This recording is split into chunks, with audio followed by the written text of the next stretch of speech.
Hi guys, welcome back to my channel. On today's episode, we're going to be talking about something that you will find very useful once you start your flight attendant training. And that is basic aviation terminologies. If you are interested, just keep on watching.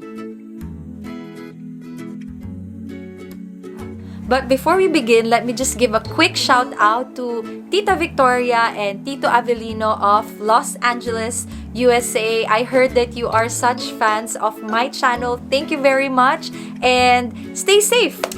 There are a lot of aviation terms that you will have to know before you start flying. But I've selected a few that I feel like you will find very useful once you start your training. Let's begin with parts of the aircraft. First two terms that you would need to know is the aft and forward of the aircraft. Aft is the rear part of the aircraft closer to the tail.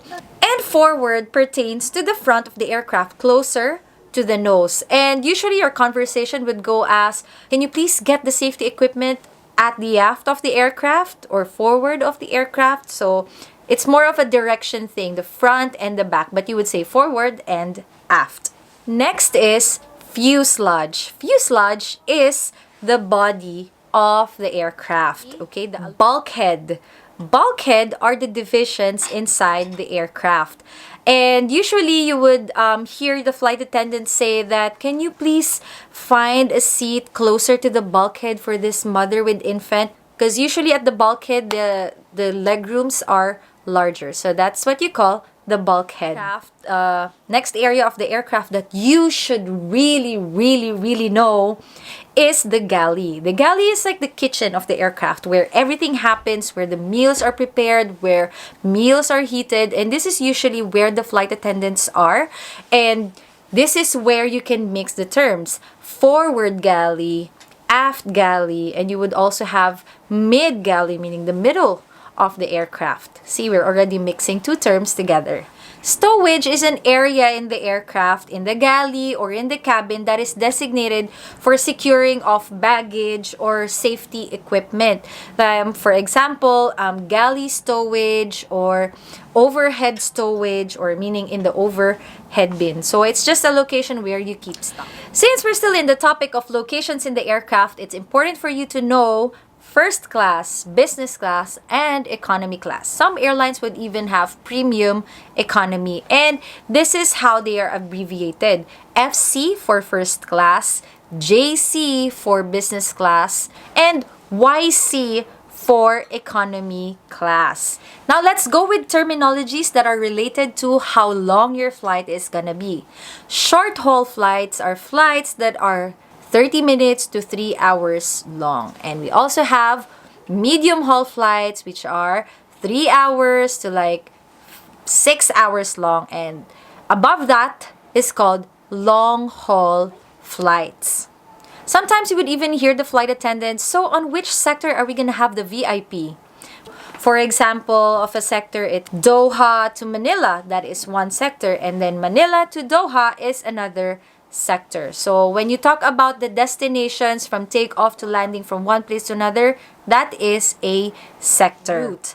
Down route is any destination that is outside of your base station. Now let's say Manila is your base station.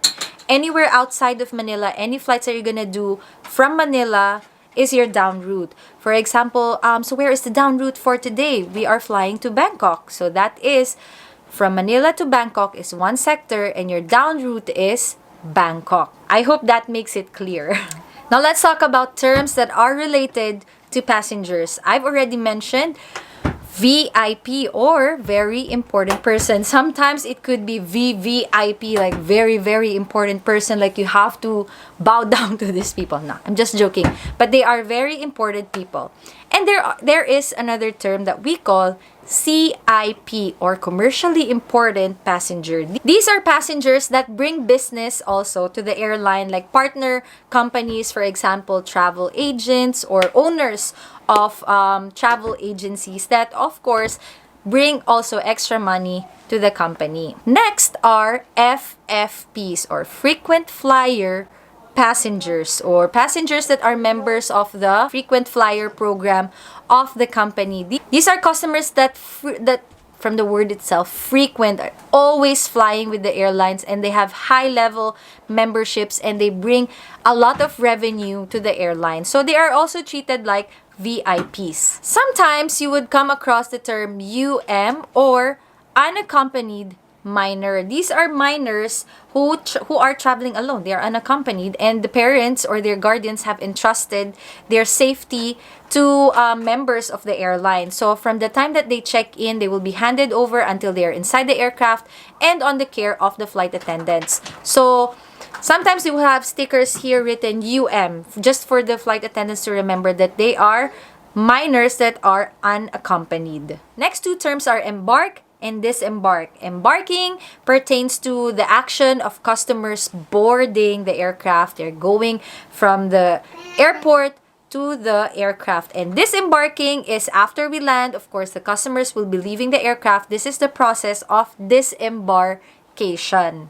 Basically, embark is get on the aircraft, and disembark is get out of the aircraft, just to make it easier to explain it to you guys. Let's talk about terms that are related to time. UTC or Universal Time Coordinates. If you've heard about UTC plus 1, plus 2, plus 3, plus 4, plus 5, plus 8, familiarize yourself with the UTC, because this is going to be very important once you start flying. Because usually once you are on board the aircraft, the pilots, they only pertain to time that is UTC 0 or UTC itself. There are no other time for them but UTC. So sometimes they would give you, okay, we're gonna be landing in London at 12 o'clock. So 12 o'clock is UTC 0. If you are from Philippines, so it means that you're gonna be landing 12 o'clock noon in London is gonna be 8 p.m. in Manila. So you have to familiarize yourself with that. Also, next is standard time of departure. What time are we departing from our base? Next is STA or standard time of arrival. What time are we arriving at the destination? Sometimes this is called expected time of arrival or expected time of departure as well. And there you go. Those are just a few terminologies that you might find useful before you even start your flight attendant training. There are tons and tons of other terminologies that if we discuss everything, this is just not gonna be enough. So as always, I hope that you learned something new in this video. If you have any more requests of aviation stuff that you would like to know more about, maybe I can help enlighten you a bit about those topics. Let me know down in the comment section, and maybe we're gonna make a video about it in the near future. If you like this video, please give it a thumbs up, and if you love it, please do subscribe and hit on the bell notification button so that you'll be notified when I post new videos. By the way, if you've noticed, I've been uploading videos regularly, and please expect new videos every Monday and Friday. This has been Days with Kath. I will see you next time. Bye!